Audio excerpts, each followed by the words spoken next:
बात कुछ साल पहले की है। मैं अभी अभी नहाकर लौट रही थी। वह खबर आई कि गांव में पुराने कुएं में कुसुम गिर गई है। देखते ही देखते यह खबर पूरे गांव में आग की तरह फैल गई।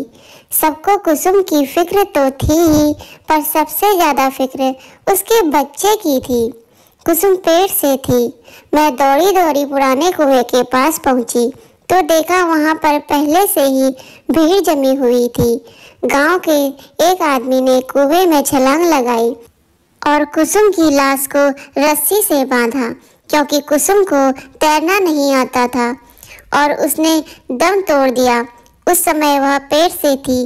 पानी में गिरने के बाद वह चीखी होगी, चिल्लाई होगी, पर पुराने कुएं में कम ही लोग पानी भरने जाते थे, क्योंकि कुसुम का खेत कुएं के बगल में ही था। इसलिए उसका इस कुएं पर आना जाना लगा रहता था। पहले भी कई बार वह इस कुएं से पानी भर चुकी थी, पर इस बार उसकी किस्मत कुछ और ही लिखा था। लोग कुसुम की लाश को ऊपर खींचने लगे। जैसे ही कुसुम की लाश को ऊपर निकाला गया, उसके घर वाले फूट फूट कर रोने लगे। घर में नए मेहमान के आने की खुशी अब मातम में बदल चुकी थी। कुसुम का पति तो सुन्न होकर कुसुम के चेहरे को देखता रहा था। ना ही वो रो रहा था और ना ही उसके आंख से आंसू आ रहे थे। वे तो बस बिना अपनी पलकें झुकाए कुसुम को देखते ही जा रहा था।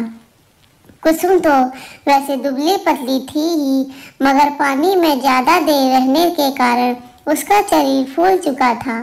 मैंने यह नज़ारा पहली बार देखा। हालांकि मुझे डर लगना चाहिए था, पर मुझे डर नहीं लग रहा था। पर हाँ, एक अलग सी बेचैनी जरूर हो रही थी। पुलिस मौके पर पहुंच चुकी थी। उसने गांव वालों का बयान लिया और अंतिम संस्कार करने की इजाज़त दे दी। पुराने कुएं वाले खेत में ही कुसुम का अंतिम संस्कार किया गया। मौत तो इंसान के हाथ में नहीं है। शरीर से आत्मा कब निकल जाए किसी को पता नहीं चलता।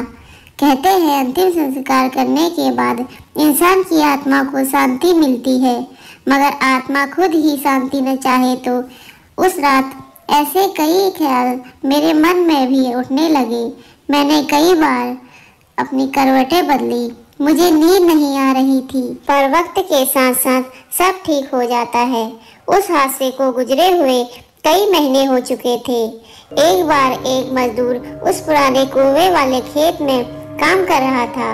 तभी उसे एक औरत के रोने की आवाज आती है। वह कुएं के पास जाता है। उसने देखा कि वह आवाज कुएं के अंदर से आ रही है। जैसे ही वह कुएं के अंदर देखता है, अगले दिन उस मजदूर को तेज बुखार आ जाता है। तेज बुखार से उसका शरीर तप रहा होता है। वह बार बार कहता है, मेरे पास मत आओ, मैंने तुम्हारा क्या बिगाड़ा है, मुझे छोड़ दो। उस शाम उस मजदूर की मौत हो जाती है। गांव में अब पुराने कुएं का डर फैल जाता है। कुसुम की आत्मा अभी भी उस कुएं में ही है। ऐसी बातें गांव वाले कहते हैं। कुसुम के घर वाले भी कुएं के पास वाले खेत में अब खेती नहीं करते। ये सब सुनकर मुझे कुछ समझ नहीं आ रहा था।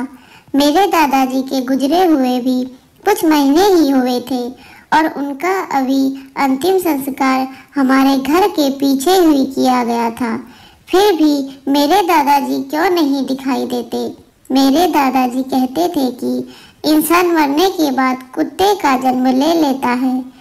इत्तेफाक से दादाजी के गुजरने के दूसरे ही दिन कुत्ते का एक बच्चा लाया गया, जिससे कि घर और खेती पर नजर रखी जा सके। मन में सवाल फिर से उठने लगे। मुझे कई बार एक पुराने कुएं पर जाने की इच्छा हुई, पर डर के मारे कभी हिम्मत नहीं हुई। हालांकि घर तक आने का सबसे छोटा रास्ता उसी कुएं के पास से होकर गुजरता था, पर यह सब होने के बाद हमने दूसरे रास्ते से आना ज्यादा सही समझा। एक रात पिताजी बाजार से लौट रहे थे। आज उन्हें बहुत देर हो चुकी थी।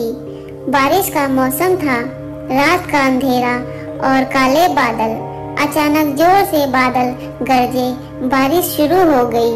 पापा एक पेड़ के नीचे रुक जाते हैं और बारिश रुकने का इंतजार करते हैं।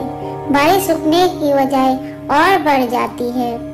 उसके बाद उन्हें पुराने कुएं के पास छोटा सा रास्ता दिखाई देता है।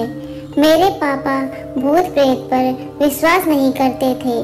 पापा पुराने कुएं के रास्ते पर चल पड़ते हैं। चारों तरफ अंधेरा और तेज बारिश की आवाज से पापा तेज चलने लगते हैं। उनके पैरों के पास से पायल की आवाज आने लगती है। पापा एक जगह रुक जाते हैं तो पायल की आवाज भी शांत हो जाती है। पापा फिर से चलते हैं। उसी के साथ पायल की आवाज भी आने लगती है। तभी उनके पीछे से कोई गुजरता है। वह पीछे देखते हैं तो पीछे कोई नहीं होता, पर वह जैसे ही आगे बढ़ते हैं उन्हें कुसुम की आत्मा दिखाई देती है। उसे देखकर पापा की आंखें फटी की फटी रह जाती हैं। वह डर के मारे पीछे जाने लगते हैं। तभी उनका पैर कीचड़ में फंसकर वह कीचड़ में गिर जाते हैं। कुसुम की आत्मा धीरे धीरे पापा के पास आने लगती है। पापा पीछे मुड़कर देखते हैं तो हमारा कुत्ता उनका हाथ चाट रहा होता है। पापा उसे देखकर राहत की सांस लेते हैं। पापा आसपास देखते हैं तो वहाँ कोई नहीं होता।